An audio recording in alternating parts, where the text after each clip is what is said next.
Welcome, welcome. 4 steps how to detach from someone you love the most. Try detachment if attachment isn't working. Not sure who said that, but hey, detachment is key whether you want to stay in your relationship without chasing, breaking things off with an avoidant, emotionally unavailable partner, or finally you want to move on from your ex perhaps. And this isn't just about, romantic relationships only. You can apply this to any concept, to friendships, colleagues, and life situations in general. Disclaimer, I'm not a therapist or doctor. This content is for informational and entertainment purposes only. It's not intended to diagnose, treat, or heal any mental health condition. If you're in an abusive relationship or dealing with severe mental health challenges, always seek professional advice. I used to think the more you are attached to someone, the more it means you really care about this person. But I was kind of wrong. What I thought was love was actually more anxiety. When I'm talking about when you can't make a decision without your partner as input, or you change your mind based on their decision or their comment. Let's say you get dressed up and your partner is asking you, oh, are you sure you want to wear this? And then you get actually changed just because of someone else's opinion. Or when you spend hours of fantasizing about your future together instead of actually building it and working actively on it. Or when you're constantly monitoring their mood, their actions, and their step, just in case maybe they are changing their mind about you, maybe they are, there's something off, and subconsciously you're always on the watch out of like, what if today's the day they're not that into you anymore? But this is not love. It's kind of a trauma response. It's a trauma response wrapped up in a nice bow, in a nice romantic packaging. And by the end of this episode, I guarantee you will know exactly what to do, how to detach emotionally in 4 steps only. Plus, stick around for the end because I want to share with you my secret fast track to detachment. It's really like a way to work with your subconscious mind to make the most out of your healing journey, even though there's no fast track in healing, but this is really a method how to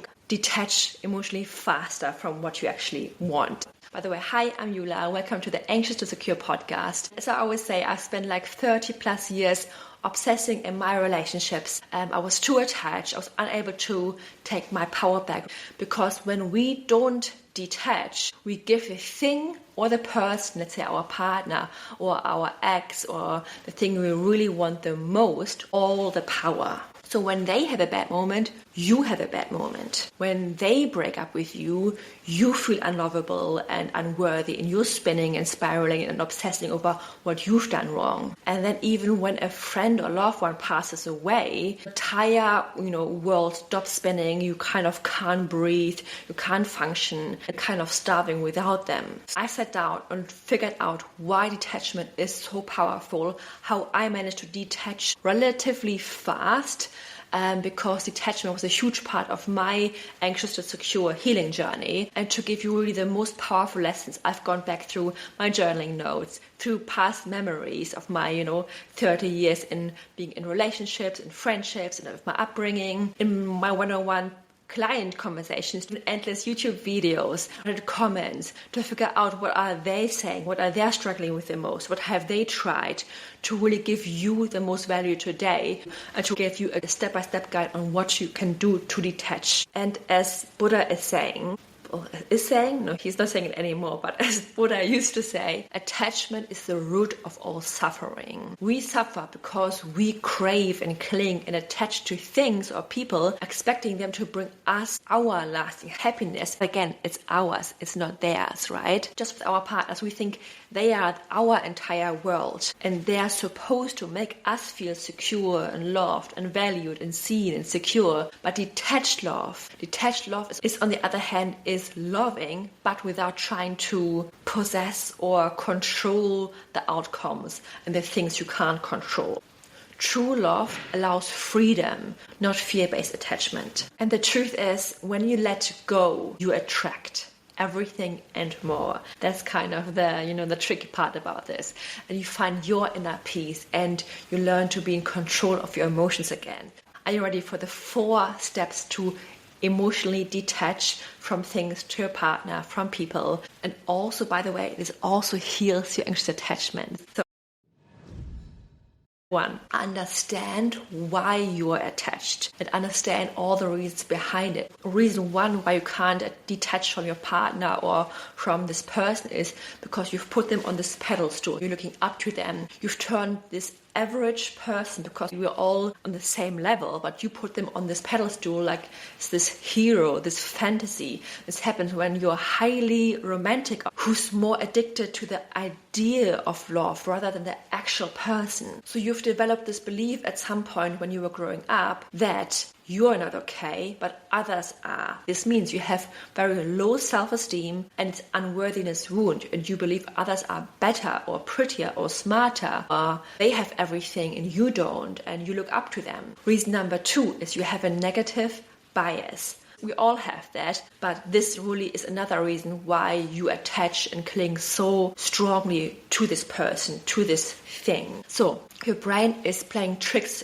on you. All you can see is their good traits. Meanwhile, the red flags, the value mismatches, the things they don't do for you or don't show up in the way you really need them to, your brain completely ignores. After my breakup, I remember my brain only showed me the good parts of my relationship, and I suddenly remember all of these happy moments that made me question everything, that made me show up, okay, I'm this terrible person now for breaking up, especially how I ended things, and it really created this shame and guilt spiral for how I ended things and made me question, should I have really ended things? And I forgot about about the reasons why things really haven't worked out as well, and why we were also unhappy and we're arguing and all of these things, but my brain didn't see that. My brain decided to only show me the happy moments. So my brain was really trying to protect me from pain by highlighting the positives and filtering out all of the negatives. I forgot all about the good reasons and the valid reasons why I was kind of unhappy as well, and why, there was a reason in this shift in our relationship at the end, and why we ended up where we ended up. And it's very typical to only remember the negative things in this moment. Reason 3. You never learned to fulfill your own needs, and this is really a big one. So you abandon yourself as a trauma response, so they fill this role for you. They become this ideal parent you maybe never had, or something that was missing from your childhood, maybe through inconsistent parenting or through other things. Maybe you were highly sensitive and you felt like emotionally unsafe, so you have this huge need of connection or validation or safety, and then you're hoping that to get all of this met by this one person, and that is your partner, for example, or your ex, meaning you outsource your happiness instead of creating it yourself. And I am very guilty of this. I've been doing this for years and years, but the thing is, you don't even realize it, because it's, you're repeating the same pattern over and over again until either someone really points it out to you, or you have your I'm done moment, and then you really go deeper into inner work, to self-development, and you learn about attachment theory, and wow, everything makes sense suddenly. And because of my abandonment wound, I learned to put my needs last and other people's needs always before mine. The thing when you have to put the oxygen mask first on in the airplane, this is really important. This is a lesson that if you don't take care of yourself first, you can't take care of your partner or your kids or your friends and the loved ones around you. But for me, then retraining myself and rewiring to what is not selfish, to put my own needs before me, because otherwise I can't take care of anyone else, was the best reframe for me at that time, to learn I matter as well. It's not just other people, and I can put myself first. Doesn't mean I'm selfish. And because I always was putting everyone else before my needs, I did this so consistently that I didn't even know at some point what were my needs even. Often when I came home from school, my mom asked me, hey, how are you doing? And every time I said, I'm fine, I'm okay. And I wasn't fine every day. I wasn't okay every day. I was tired. I was exhausted. I was drained. I had all of these different emotions, but I couldn't even find a single word for how I felt, except from I'm fine. This is how detached I was in a negative way, and how less connected. I think that's a whole different topic when we are so detached from ourselves that we don't even know anything about ourselves. I think that's definitely a great topic for a different podcast episode. But so when I finally found then a a partner who seems to really care, I immediately outsourced all my emotional needs to him. I would think I'll feel better when he calls. Instead of really asking myself, what do I actually need and how can I fulfill this need right now? Is it maybe even just, some words of affirmation? Can I just reassure myself? Do I need a cup of tea or like a blanket to feel safe? And do I need comfort? Do I just need connection? Do I just need to validate myself? Do I need to stop the negative thoughts and just tell myself, you know what, it's gonna be okay? Do I just need to ground myself? What do I actually need in this moment? And I expected him to comfort me, make me feel loved and secure and taken care of and feeling chosen. And the more I did it, the more I was putting him as my emotional caretaker, and the less I was able to then fulfill my own needs and actually knew what I wanted. And sometimes when he wasn't doing it, I then created resentment. And then I also had completely lost the ability to emotionally regulate without external validation. And that is a pattern I see over and over again in my clients who are anxiously attached. And this is a skill that can be learned. It's not even that hard. It just takes to know how you do it, repetitions, and really learning and teach your brain what this feels uncomfortable, this feels scary, it feels easier to reach out to your partner and ask for all of these things, but you can totally give these things to yourself. And when you do, you actually learn over time, hey, you know what, this feels so much more empowering because now I am the creator of my life. I am in charge of my emotions and I can make myself feel better. I don't have to wait for my partner to do this or for this person to do this or until this event happens. Me creating a YouTube channel or creating a podcast, I had to be okay from this detached outcome to say, even if no one is listening for a while, even if I get hate comments, that sometimes even happens for some reason, I have to learn to, detach from this and show up anyway. And this is something I would have not been able to do like a few years ago. And I luckily have learned over time. It's not if you detach from the thing and obsess over it and learn, you create your own emotions, everything changes. Reason number 4, you believe safety comes from outside, not from within. So you've learned that safety is an external thing and not an internal one, and it comes from others, like your partner, for example. So closeness or words of affirmation equals safety to you. Like detaching and focusing on yourself feels terrifying because maybe growing up you experience this perceived abandonment. Like when I was being dropped off at kindergarten, I remember that was a very terrifying moment for me, and my dad of course didn't leave me, didn't abandon me, but for some reason I was a little bit too young, and I used to also feel very physically even sick and anxious when my partner would leave for work and I would stay home working from home. And it sounds a little bit silly if someone doesn't experience the same thing, but for me, I learned to connect safety with closeness. And the moment, kind of like separation anxiety, the moment your partner then leaves for work and you're all day home alone, it's completely scary, even though consciously there's nothing to be like scared about. But your subconscious mind, your nervous system is so trained to feel scared or feels like this is a threat right now. So I would just keep checking my phone and was trying to text him, was trying not to text him too often, but I couldn't help it. Checking on updates, and I was so excited when he texted back, and when he came home I was already waiting at the door, and something I couldn't really just switch off like that. My subconscious mind really was trained for knowing what separation means danger and there's something not safe here. So it's no wonder that I can't detach easily until I haven't reprogrammed myself that this is actually safe, until I have healed these patterns. Reason 5 why you are so attached and can't detach easily is your lack of self-trust. So detachment is about knowing you are okay no matter what. It's about self-trust. Self-trust is probably something you have never learned. It feels safer to outsource solutions over your emotional happiness rather than believing if it's not this, then something else. You would rather stay in the discomfort of the familiar rather than explore the possible comfort of the unfamiliar. Reason 6, you're reinforcing the old habits of feeling insecure and unable to detach because you keep doing the same things over and over again. And the definition of insanity is doing the same thing repeatedly over and over again and expecting different results. That's what Albert Einstein used to say.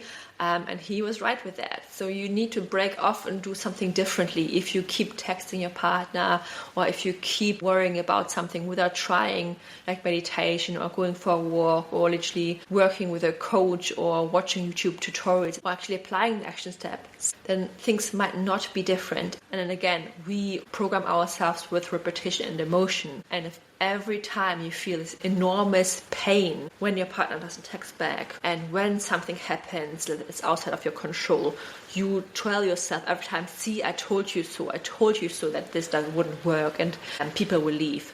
But that's why it's so important that you work consciously on your subconscious patterns to create different patterns, different repetitions with positive emotions, to tell yourself, you know what, even if this person left, I'm still okay, I'm still here. Look back at things that you really got attached to years and years ago, maybe in school, that you got obsessed over, and now it's not a big deal anymore at all. Okay, I hope you can't hear the rain. It's very heavily raining right now, and I usually try to cut out the background noise, but I'm not sure if I'm able to this time. So I hope you don't mind a little bit raindrop sounds in the background. Reason 7 why you're so attached and not able to let go and emotionally detach is because you're obsessively trying to control everything and things that you can't control. You're exhausting yourself trying to control everything around you.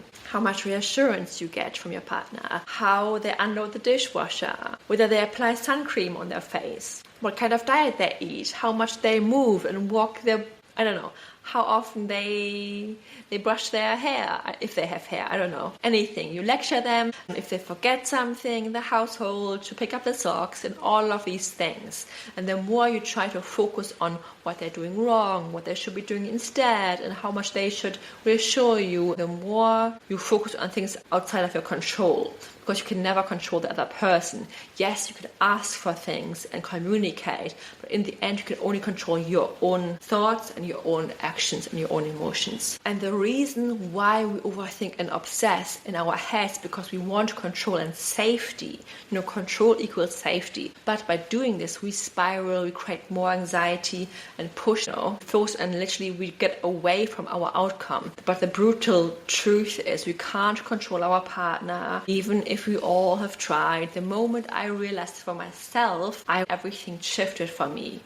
And even if things were not perfect, the house wasn't perfect, our schedule wasn't perfect, but I had inner peace. And it is so much more important than ensuring the dishwasher is unloaded or everything's perfectly clean and your partner does exactly 50-50 in your relationship like you would expect him to. And a client of mine actually used to track her partner's location constantly. They had a tracker and all of these things, check who he liked on social media, try to see who he's following, if he's still following up with his ex, and all of these things. It was also kind of like the manager, scheduling his weekly schedule on what he has to do and following up, and being very like in her masculine energy. And in truth, like, she was very terrified of uncertainty, that controlling everything felt like the only way to really feel safe.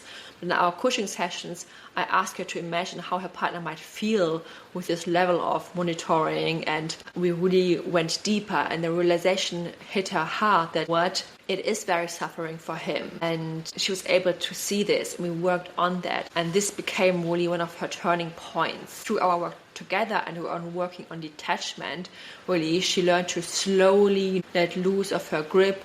We also added, ways to work with her anxiety, because anxiety is, this huge big thing why you often can't let go. And everything shifted going from this moment onwards. And she told me, for the first time, I really can breathe as well, because she didn't realize how much pressure she put on herself by trying to, do everything, be everything, control things she couldn't control. And reason 8 why you're so unable to detach yet is because you've created this false reality in your head.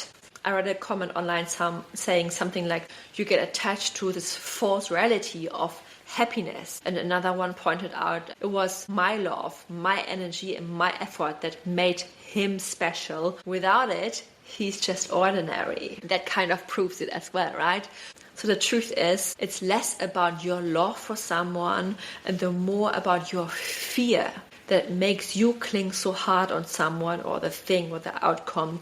Your attachment isn't proof of your love, it's evidence of your anxiety. Have you ever noticed you get attached the most to things or people which you can't really have, who give you not enough? The people who withdraw the most, the more you attach, the more they pull away. You get attached to people the most, which you can't have. The more unavailable someone is, the more you want them. The more I chased my partner or pushed him for cuddles and affection, the more he pushed me away. And it didn't mean he didn't want me as a person, but just alone this active pursuing and need of physical closeness and emotional closeness was just too much for him because that was his triggers. So by noticing this, it doesn't mean necessarily the person doesn't want you, but they don't want this act of attachment. And if you don't learn to detach, here's what happens. They control your emotions. They hold the power over you. You stay stuck in this push and pull dynamic in your anxious avoidant relationship, for example. So now that you understand that, let's move on really how to break free. So this was the biggest part of this 4-step framework, I promise. Understanding and awareness is usually 80% of everything. The rest is not even that much. Now step 2 and 3 and 4 are much smaller. So step 2 is challenge your beliefs. Here's how to really break the cycle. This step is all about changing what keeps you stuck. So create a list of all the beliefs that keep you stuck right now. Become a master at challenging them, and then create new beliefs that set you completely free. Your old beliefs might sound like, I need them to be happy. No one will ever love me like they do. I can't survive without them.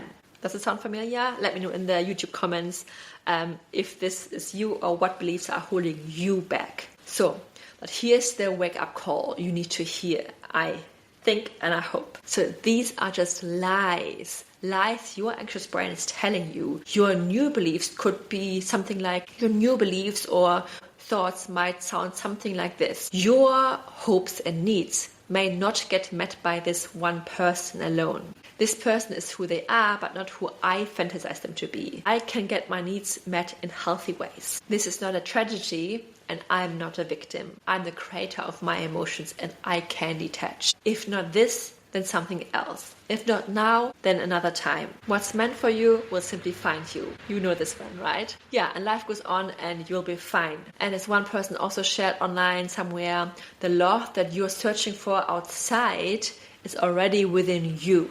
And I don't want to quote these people online because, there are people who are leaving comments on Reddit or YouTube and they haven't really given any permission to name their thoughts out loud. So I don't want to put anyone here on the spot. And every time you choose to believe a new truth and cancel this lie, you're building this muscle of detachment. The more you do this, the more you build this over and over again. But you have to notice it. Ideally, write this down. Write down the old belief, cross it out, and write down the new belief, and write it down over and over again why this is true. Find evidence for that. And by the way, if you want to go deeper, I'm linking an attachment library below. A magical place where you find lots of free resources, including worksheets, journaling prompts, podcast episodes, cheat sheets, and checklists. For example, 181 self-love ideas to detach and thrive, or the ultimate guide to end jealousy forever, 10 journaling prompts that transform my abandonment fears, the anxious to secure checklist, the he doesn't reply flowchart, a boundary and self-esteem toolkit, my worry-free flowchart, 11 habits to rewire your subconscious mind, and so much more. So don't miss out on this. Yes, and all for free. Step 3, identify and meet your needs. What are all the things that you think this person is giving you or should give you or has given you that you can't give yourself? Challenge this again. These are limiting beliefs, right? Everything you want from them, you can give yourself, at least to 80, 90%.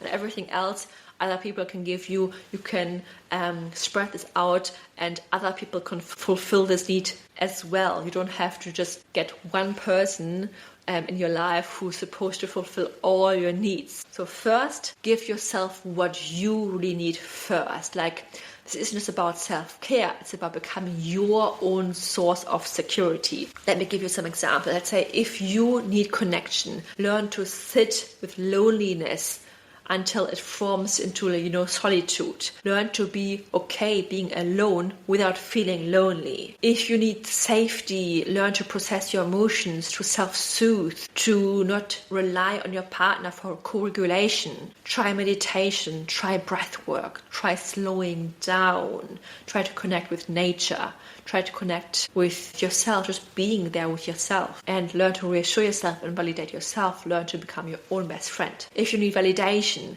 speak to yourself kindly, challenge your thoughts, be really your best friend, and talk to yourself out loud even. That's very powerful. Thoughts are powerful, but if you say them out loud, it has a much stronger effect. I saw a study once, I think it strengthened the effect by 3 times or 10 times if you say things out loud, something like that. And develop hobbies that make you lose track of time. If you're busy, if your life is full, if you're obsessed with your life, you attract everyone else, right? Who are people you are really inspired by? Who you think, oh my God, they are magnetic, I want to be like them. They are not like sitting on the couch doing nothing all day and complaining, judging people, gossiping around. They're actually full. They are really able to connect with people. They're going outside, they're doing things, they're journaling. They're also be able to connect to themselves. They're excited about life. So really maybe start an online course or go outside and connect with people there and really figure out, hey, what is it actually that I like? Do I like art? Do I like dancing? Do I like movement? Do I like nature? Do I want to climb? Do I want to go for a walk? What do I want to learn? And also build like a physical connection to yourself through movement. Anything that really helps you to like reclaim your body as a place of home. And this can take a while, but again, this is also very powerful. And then the next step here in learning to fulfill your own needs is create more sources of needs. Don't put all your eggs in one basket, but create a life that is really full and filled with all of different things. Have one person you can go to and gossip about the TV program. Have one person you can talk to about what's happening at work, to really dump your emotions. Good luck to that person. For example, like I can really talk to my partner about anything, but I don't use him as like my validation dump or to fulfill all my needs about certain kind of topics. Like my partner's not the best source of getting these needs met, and he shouldn't be as well. Sometimes I want to speak to my mom about certain things. Sometimes I'm going to go to a different person, and really find different people in your life and different sources how you can fulfill your needs in different ways. Spread yourself out, even if you're trying to get over your ex. If you suddenly have like 5 other sources how to feel safe and secure and connected and loved, now it becomes much easier because now you have also all of these other areas that fill your bucket. Like connect with your family members who uplift you, reach out to your sister or brother or even cousin, even chat with like the lady at the post office like I used to do, and connect with other dog walkers if you're a dog walker, or just even if you're not, just touch the dogs. Like everyone is always so welcome and open if you're a dog walker.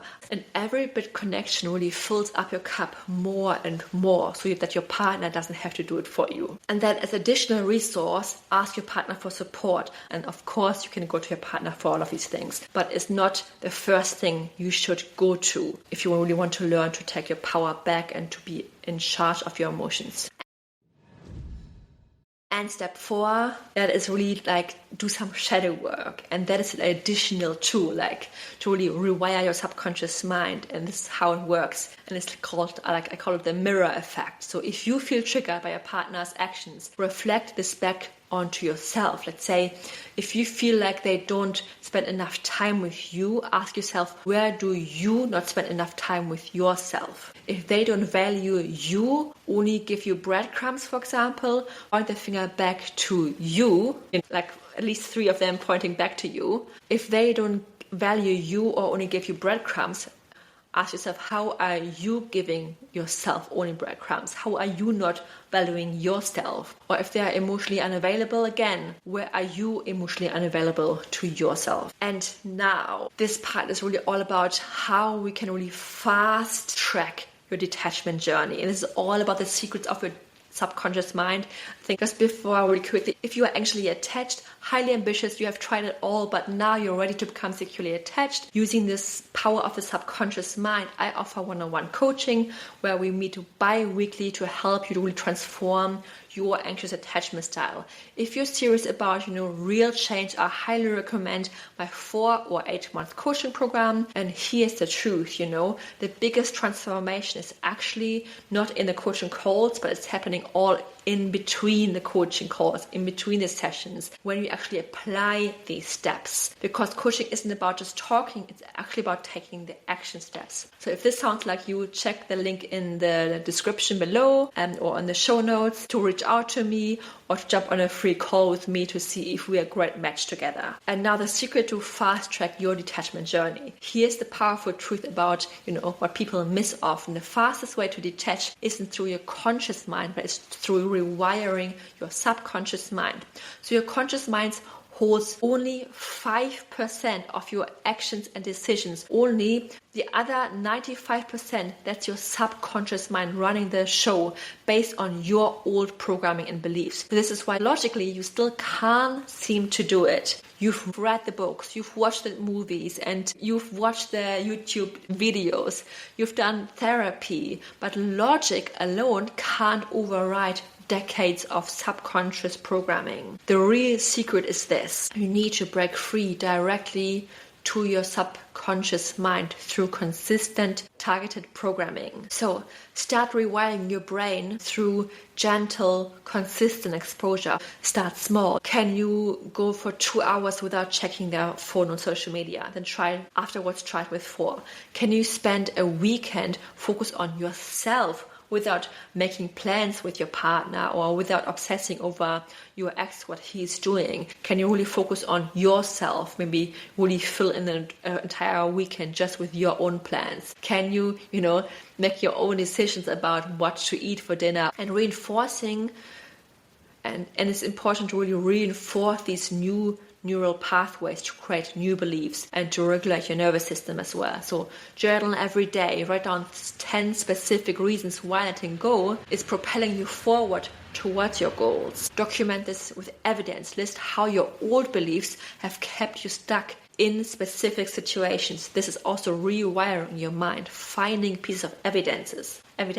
You know what I mean. Rehearse really your freedom. So vividly imagine your new detached self in these triggered scenarios, but how you now would react differently. Record your new neutral or believable affirmations that support your detachment journey, like, if not him, then someone else. If not now, then it will happen eventually. Something like this, right? Listen for 20 minutes in the morning, or even just 10 minutes, or in the evening before falling asleep. That's exactly when your brain is in this hyper-suggestible theta brainwave state, when you are very hyper-suggestible for new beliefs. And because at its core, attachment isn't about them, it's about a lack of self-trust, to be okay with them without with a different outcome, without this person, without the situation. And when you target your subconscious mind directly, detachment stops feeling like constant struggle and starts feeling more naturally.